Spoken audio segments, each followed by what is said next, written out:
जैसे कोई लोग प्रश्न करते हैं कि हम पहले से बहुत से देवी देवता और अवतार स्वरूपों की सेवा उपासना करते रहे हैं, अब आपसे जुड़ गए हैं, तो हम क्या करें। जिस दिन से श्री जी की शरण में हुए, एक चुल्लू जल भी महादेव जी को नहीं चढ़ाया। कभी ऐसा नहीं कि कहीं आज शिवरात्रि है, शिवालय चलते हैं। अनन्य उपासना, अपार कृपा भगवान शिव की। हम लोग आज भी उनकी कृपा से ही हम जहां हैं, उन्हीं की कृपा से है। हमारी सामर्थ्य नहीं थी, उन्होंने ही भेजा इधर, पर बहुत लाभ देगा।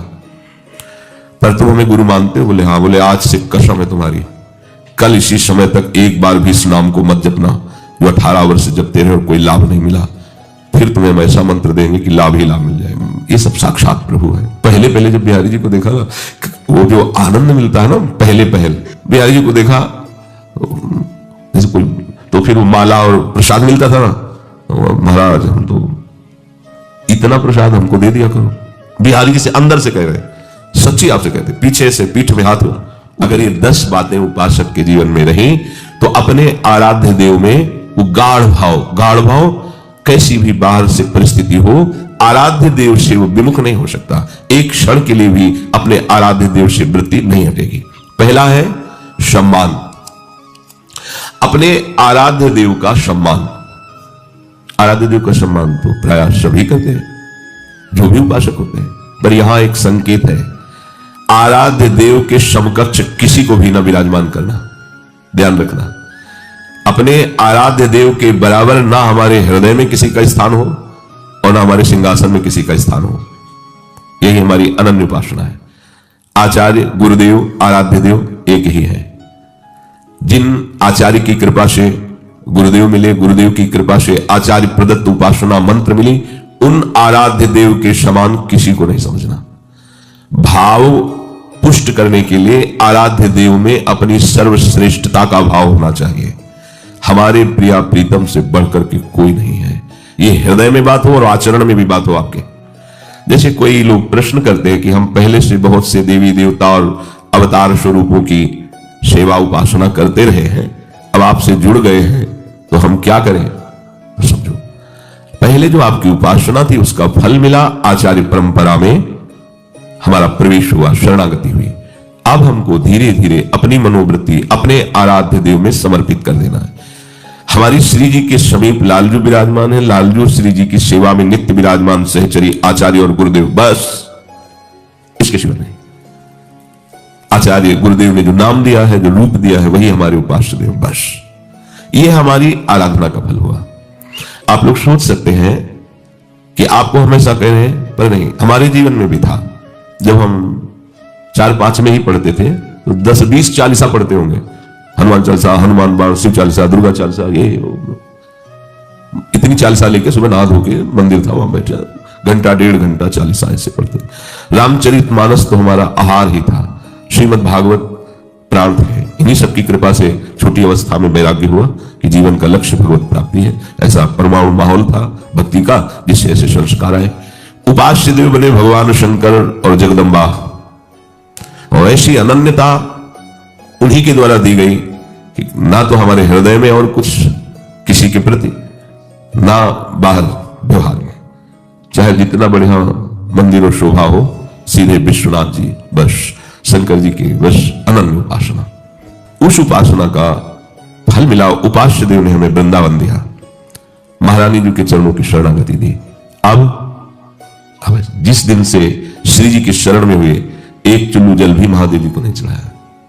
कभी ऐसा नहीं कि कहीं आज शिवरात्रि है, शिवालय चलते हैं। अनन्य उपासना, अपार कृपा भगवान शिव की। हम लोग आज भी उनकी कृपा से ही हम जहां हैं, उन्हीं की कृपा से है। हमारी सामर्थ्य नहीं थी, उन्होंने ही भेजा है इधर, पर जहां उन्होंने भेजा है वह हम अनन्य भाव से, अब नहीं हो सकता।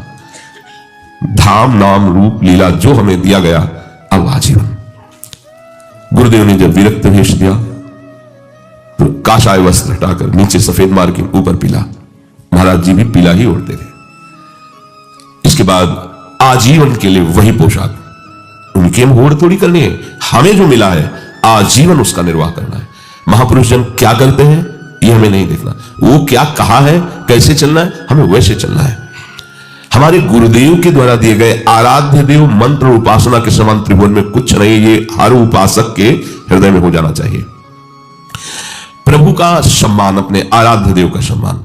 जय बार सिंहासन के सामने से निकले उतनी बार प्रणाम करें। जैसे यहां से निकल रहे हैं, हाथ जोड़कर प्रणाम। दाहिने करके निकले, उधर जाना है तो इधर से नहीं जाना है, बाएं करके नहीं जाना है, उधर से आना है तो इधर से सामने से प्रणाम करते हुए जाना। अपने आराध्य देव को दाहिने करके। जय बार आराध्य देव के सामने आराध्य देव, गुरु एवं कोई महापुरुष, उनके सामने जय बार प्रणाम मुद्रा। आराध्य देव, गुरुदेव और भगवत प्रेमी महात्मा ये समान ही है। कोई भी संत महात्मा ऐसे जो महापुरुष हैं, गुरुदेव हैं, पधारे, खड़े हो जाना चाहिए। ये सम्मान है उनका। इससे आपका भाव बढ़ेगा, आपकी प्राण शक्ति प्रबल होगी, सूक्ष्म होंगे प्राण। अगर कोई महापुरुष आया है, गुरुदेव आया, आप खड़े नहीं होते, आपके सुकृत नष्ट हो जाएंगे। आप खड़े नहीं हुए, आपकी प्राण शक्ति कमजोर हो जाएगी। इस महापुरुषों के द्वारा शोध किया गया। खड़े हो जाने से हमारे अंदर प्राण शक्ति भजन के लायक बलवान बनेगी, सूक्ष्म बनेगी, और हमारे हृदय में आराध्य देव के प्रति भाव आएगा। तो अपनी कुटिया में ही एक ही कमरा है, उसी में चरणों में सोते हैं। बार बार जब हमारी दृष्टि जाए, वहां से निकले, उठना बैठना, और व्यवहार भी ऐसा ही करो जैसे साक्षात गुरुदेव के सामने किया जाता है, साक्षात आराध्य देव के सामने किया जाता है। हंसी मजाक उद्दंडता, क्या गुरुदेव बैठे हो तो आप ऐसा कर सकते हो क्या? नहीं। तो उनकी छवि को क्या आप गुरुदेव नहीं मानते क्या? अगर मानते हो तो मर्यादा वहां रखो, उसी मर्यादा। साक्षात प्रियालाल बैठे। कई बार सुनाया है, श्री का राजभोग करके सदगुरुदेव भगवान ने शयन करा दिया, और लाडली कुंज में 20-22 वर्ष पहले की बात, लोहे का दरवाजा था। लोहे के दरवाजे कितना भी संभाल के करो, भट्ट से हो जाता है, और अचानक एकदम असावधानी से ज्यादा से भट्ट से हो गया। महाराज जी एकदम दौड़ के आए। जानते हो श्री जी को शयन कराया है, ये आवाज कैसे दरवाजे की? हृदय एकदम, कितना प्यार है श्री जी से, कितना प्यार है। हमारे श्री जी सो रहे हैं, तुमने दरवाजा कैसे खटखटा दिया? ऐसा व्यवहार नहीं होना चाहिए कि छवि है। नहीं, अगर शयन करा, जैसे अपना कोई बहुत प्यारा शयन कर रहा होता है, कैसे रहते हैं? धीरे धीरे पैर रख के निकलना, आवाज न करना। ऐसे हम हर व्यवहार वर्तमान में प्रगट लाडली लाल की सेवा हो रही ऐसा मान करके करें, मनमानी व्यवहार आचरण नहीं। सम्मान, जितनी बार अपने गुरुदेव से मिले उनको नमस्कार करें, जितनी बार अपने आराध्य देव के सामने उनको प्रणाम करें। इससे दैन्य भाव बढ़ता है और आराध्य देव में आसक्ति होती है। बहुमान, पहला है सम्मान और दूसरा बहुमान। अपने गुरुदेव ने जो नाम दिया है इसके समान कोई भी नाम नहीं है, ऐसा तुम्हारे हृदय में बैठ जाए। और ये माया की चाल होती है कि गुरुदेव द्वारा नाम और मंत्र में रुचि ना होने देना और अन्य जगह ले जाना, अन्य भावों में ले जाना, अन्य चिंतन में ले जाना। ये माया की चाल होती है। गुरुदेव ने कहा राधा, गुरुदेव ने शरणागत मंत्र दिया, निज मंत्र दिया। हमारा इतने में ही घूमना है, राधा वल्लभ श्री हरिवंश, शरणागत मंत्र, निज मंत्र, आगे और कोई नहीं, मनमानी नहीं। बहुमान, इससे बड़ा कुछ नहीं जो गुरुदेव ने दिया। नाम सुकृत धन अपनी जीवन। एक बार सदगुरुदेव भगवान से, अब वो हमारे माता पिता भी हैं, हमारे मित्र भी हैं, हमारे स्वामी भी हैं, सब है। महाराज जी प्रसाद पा रहे हैं, मधुकरी मांग के लाए। महाराज जी थोड़ा सा उच्छिष्ट दे दो। नहीं, चलो चलो भागो जाओ। नहीं, दे तो दिया। फिर कहा सुनो, तुम्हारी इस उच्छिष्ट पर इतनी आसक्ति है और जो जीवन भर निज मंत्र जपा है वो दिया है, उसमें तुम्हारा महत्व नहीं है क्या? तुम्हें यह पता नहीं कि ये उच्छिष्ट कितने मिनट का है और वो उच्छिष्ट आचार्य परंपरा से चला रहा है। तुम्हें राधा नाम दिया इस पर, बिल्कुल हृदय में बातें बैठ गई। बात तो सही है। जो नाम जो मंत्र गुरुदेव जीवन भर जपते रहे, स्वाद लिया, उनका जीवन है, वो हमें दे दिया। हमारी माता बुद्धि वहां नहीं, इस बात पे है। गुरुदेव की हर चेष्टा महामंगलमय होती है। बात बैठ गई कि तो गुरुदेव का प्रसाद है, यही तो उच्छिष्ट है गुरुदेव का, जो नाम दिया। तो नाम सुकृत धन अपनी जीवन, उन्होंने तो अपना जीवन दे दिया। आप क्या और दे? गुरुदेव का ऋण कभी हम चुका सकते हैं? धाम दे दिया, नाम दे दिया, लाडली लाल दे दिए। कौन दे सकता है? नाम दे दिया, लाडली लाल दे दिए, बस आप स्वाद लीजिए उसका। पर हमारी बुद्धि नाम मंत्र गुरुदेव द्वारा दी हुई कृपा पर नहीं रहती, भटकाव में बनी रहती है। आचरण हमारे गुरुदेव के अनुकूल नहीं रहते हैं, मन के अनुकूल हो जाते हैं। नहीं, सच्ची मानिए, अब कुछ पाने की जानने की चाह नहीं है। जो मिला है उसका स्वाद ले लो। हरि भी लेते हैं उसी का स्वाद। जपत हरि दिवस तब नाम प्रतिपद विमल, राधा राधा। जो गुरुदेव के द्वारा दिए हुए नाम और मंत्र में बहुमान, इससे बढ़कर कुछ नहीं ऐसा मान लेता है, उसमें आराध्य देव की कृपा से वो सद्गुण आ जाते हैं जिससे आराध्य देव प्रसन्न होते हैं। ध्यान दीजिए, गुरुदेव के द्वारा नाम मंत्र में बहुमान वृत्ति आ जाए, उससे बढ़कर कुछ नहीं है। देखो आचार्य चरण कह रहे ना, रसना कटो जो अन रटो, निरखे अन फुटो नयन, श्रवण फुटो जो अन सुनो, श्री राधा जस बैन। हो जाना चाहिए। एक साधे सब सदे और सब साधे सब जाए। मान लीजिए बहुत बड़ी कृपा, ये दुर्भाग्य है कि हमें जो मिला है उसमें हमारी रति नहीं हो रही है। समझिए, इस ऐसी वस्तु मिल गई कि आप देख लेना पर लगो ना, आसक्त तो हो जाओ। अभी तुरंत थोड़ी देखें, तुरंत की तुम्हारी सामर्थ्य भी नहीं कि एकदम चित्त जोड़ दो। अभ्यास से एक दिन जुड़ जाएगा, फिर आप देख लेना। पर यह बात तो रख लो, बहुमान अपने गुरुदेव के द्वारा दी हुई नाम मंत्र उपासना से बढ़कर कुछ नहीं है। ये बात तो बैठा लो हृदय में, भटकना मिट जाएगा। राधा नाम स्वयं हरि जपते हैं, राधा रूप हरि को आसक्त किए हैं, राधा सेवा हरि याचना करते हैं, राधा सेवा की हरि याचना करते हैं। श्री ललिता जो चरण चाप रहे हैं, आप ललिता जो के चरणों को छू रहे हैं, चापत चरण मोहन लाल। इससे बढ़कर और आपको क्या मिलेगा? यदि इसमें आसक्त नहीं तो भटकना ही तो है। गुरु प्रदत्त मंत्र नाम उपासना बहुमान। जब कोई ऐसा भाव रखता है तो उसको प्रकृति के किसी भी घटना में महाभाव आने लगता है। भाव एकदम नील मेघ देखा, ओ श्याम सुंदर, हल्की सी बिजली, ऐसे ही है, ऐसे ही हमारे प्रिया प्रीतम। नील मेघ की कांति लालजू की, बिजली जैसी कांति प्रियाजू की। आहा, आज दो दामिन मिली बहसी, बिचले श्याम घटाति नूतन, ताके रंग रसी। ओ, भाव में विचरने लगता है। तीसरा है प्रीति। जप में प्रीति होना। पहले तो रुचि आ जाए ना। अभी तो नाम मंत्र आदि में हमें प्रयास करके जपना पड़ता है, रुचि नहीं। रुचि उसे कहते हैं ना, उबना ना हो, समय न देखना हो। जैसे आप कोई सिनेमा देख रहे हैं या कोई सांसारिक मनोरंजन कर रहे हैं तो आप समय देखते हैं क्या, कब खत्म हो यार उठे, ऐसा तो नहीं देखते ना। डूबे रहते हैं, जब वो समाप्त हो गया तो लगता है समझ में नहीं आया, 3 घंटा व्यतीत हो गए। ऐसे तुम्हें लगना चाहिए जप में, नाम में, मंत्र में। घंटों व्यतीत हो गए और घड़ी की तरफ देखने को मन नहीं हुआ। और जप में आप देखना, थोड़ी थोड़ी देर में घड़ी की तरफ जाओ, कहा है 48 मिनट बैठना है, सीधे अभी तो 5 मिनट हुए हैं, फिर और 5 मिनट, बार बार हर सेकेंड, हाँ 42 43 पैदा उठ गए। अब हमें जरूरत क्या भैया, समय थोड़ी हमें भगवत प्राप्ति कराएगा। भगवत प्राप्ति समय से नहीं होती। जैसे कहते हैं ना, फसल समय से पक जाएगी, कर्म का फल समय से आ जाएगा। भगवत प्राप्ति समय से नहीं होती, भगवत प्राप्ति तन्मयता से होती है। लगे ये रुचि। और फिर प्रीति। प्रीति उसे कहते हैं कि आप भी छोड़ना चाहो तो ना छोड़ सके, इसे प्रीति कहते हैं। आप भी छोड़ना चाहो। एक महापुरुष के पास एक उनके शिष्य गए, उनका 18 वर्ष से राम नाम आपने जो दिया था वो जप रहा हो, तो कोई अनुभूति नहीं, कोई अंदर विकार का नाश नहीं, तो क्या करें।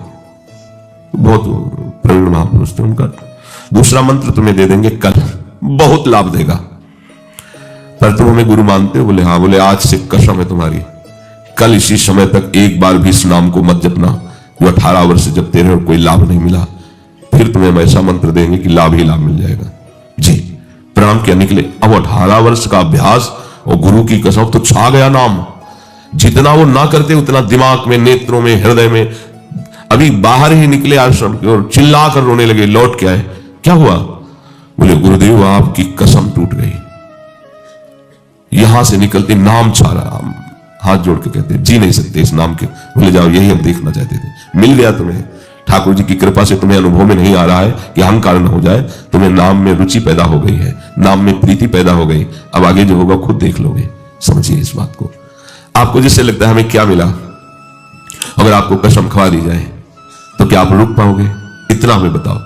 जितना आप नाम जप कर रहे हैं, आप भूलना चाहो आज, कसम खवा दे तो भी आप नहीं भूल सकते। चतुरासी जी की कोई भी पंक्ति तुम्हारी 24 घंटे में आनी नहीं चाहिए। राधा नाम आना नहीं चाहिए, मंत्र नहीं आना चाहिए। 24 घंटे केवल तुम विषय चिंतन करो, जाओ। आप नहीं कर सकते। जितने भी बैठे हो आप देख लो, अगर कसम खवा दी जाए तो भी आप नहीं रुक पाओगे। ये मिला है आपको, ये मिला है, मिल गया है, ये आप नहीं रुक पाओगे। राधा निकलेगा, चतुरासी जी का पद गुनगुनाने में आ जाएगा, और जब मना करेंगे तो उसमें तन्मयता हो जाएगी। देख लेना, राधा हम नहीं छोड़ सकते, हमने जो एकदम व्याकुलता पैदा, इसी का नाम प्रीति है। आपको श्री जी से कितनी प्रीति है आपको पता नहीं, पर आपके सामने कोई श्री जी की अवहेलना की बात करने लगे तो जो आपको दाह पैदा होगा हृदय में, नाम के विषय में, श्री जी के विषय में बोला तो हम बर्दाश्त नहीं, ये प्रीति ही है। देखो ना, सबके अंदर होगी जो श्री जी का शरणागत होगा। ऐसे आराध्य देव गुरुदेव के प्रति कोई भी प्रतिकूल बात आग पैदा कर दे हृदय में, इसी को कहते हैं प्रीति, इसको कहते हैं बहुमान, अपने आराध्य देव का बहुमान। प्रीति, आसक्ति नाम में, मंत्र में, उनकी लीला गुणगान में। चौथा है विरह। सब किसी भी संप्रदाय का उपासक हो, सबके हृदय में आता है, उसका हृदय तड़पने लगता है, जलने लगता है, बातों से नहीं, मुझे चाहिए, प्रिया जो चाहिए, अंदर ही अंदर उसकी एक दाह पैदा होती है, जिसे विरह कहते हैं। प्यारी जू आप तो बहुत करुणामयी हो, बहुत कोमल स्वभाव की हो, लाडली जू मिल जाओ। ये बनावटी नहीं होगा कि बाणी से बोलना या ऐसा, ये अंदर की दाह स्थिति, जैसे कोई दिल को मसला करे, शायद इसको ही इश्क कहते हो, अपने प्यारे के लिए जैसे दिल को कोई मसला, अंदर ही अंदर पीड़ा हो रही, वो किसी से कह नहीं सकता, कोई जान भी नहीं सकता, कहे भी तो उपास का पात्र बनेगा, कौन जान पाएगा। कह जाने वो जिसके हृदय में है सिरबीती हो, ऐसा है, कह जाने दिल आपनो या जा सिरबीती हो, दूसरा तो जो कोई जान नहीं सकता। प्रभु की स्मृति में इतना डूबा है, कभी गदगद होकर के व्याकुल होकर पुकारता है, रो पड़ता है, इतना हृदय उसका द्रवित हो जाता है कि अब उसे कोई मित्र, कोई भोग सामग्री, कोई पद प्रतिष्ठा, कोई अच्छी अच्छी संसार में कहने जाने वाली पदार्थ, वस्तु, पदवी, ये सब उसको बहुत ऐसे निकृष्ट सा लगता है। सुरपति नरपति लोकपति जिनके भावे घास, बुरी सखी जी ने कहा मुझे ब्रह्मांडों का अधिपति होना नहीं चाहिए, मुझे मोक्ष नहीं चाहिए, मुझे सिद्धियां नहीं चाहिए, मुझे और कोई सुख नहीं चाहिए, लाडली बस दे दो, मैं आपके लिए रोता रहूं, आपके लिए रोता रहूं, तड़पता रहूं, बस ये मुझे दे दो। अपने आराध्य देव के लिए व्याकुलता पैदा हो जाना, ये बहुत बड़ी उपलब्धि है। जिया ना जाए उसे व्याकुलता कहते हैं। जैसे मछली जल के बिना व्याकुल हो जाती है, ऐसे ही तद विस्मरणेन परम व्याकुलते थी। आराध्य देव का जरा भी विस्मरण होने पर व्याकुलता पैदा हो जाए तो यही व्याकुलता विरह रूप धारण करके आराध्य देव को आकर्षित कर लेती है। आराध्य देव हृदय में आ जाते हैं, प्रकाशित हो जाते हैं। जब तक आपको प्रिया प्रीतम के मिलने की भूख नहीं तो प्रिया प्रीतम अच्छे कैसे लगेंगे। जिसके अंदर जितनी जोर की व्याकुलता होती है उतना ही